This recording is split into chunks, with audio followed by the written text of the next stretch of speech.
Love is the strongest medicine. Notes from a Cancer Doctor on Connection, Creativity, and Compassion by Dr. Stephen Eisenberg with Jana Murphy. Read by Dr. Stephen Eisenberg.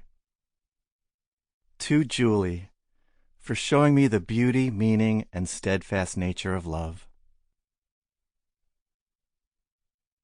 Forward.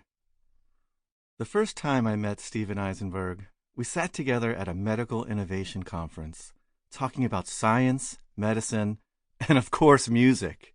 I was working on a new keyboard solo for an album with Joe Perry, founding lead guitarist of Aerosmith, and he wanted to hear it, not someday, but then and there. We put our heads together, craning towards the same tiny bud-sized speaker. He listened and grinned and drummed his fingers and said something corny like, "Rock on!"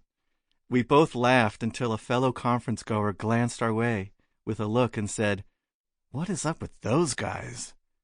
What was up was this. One minute we were strangers, a neuroscientist and an oncologist at a meeting in suit jackets and work mode. The next we were like a couple of childhood pals sitting by a campfire, sharing the kind of quietly important moment that makes a memory or cements a friendship.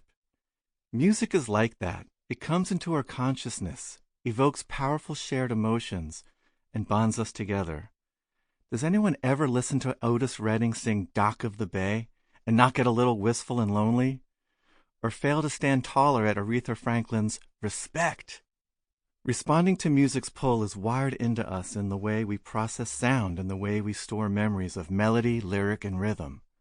The root is ancient, so old and deep in our brains that among the Alzheimer's patients I've spent much of my career studying, it's often among the last faculties to remain. A patient who can't remember her children's names or what she had for dinner may still be able to sit at a piano and play a song she's known all her life.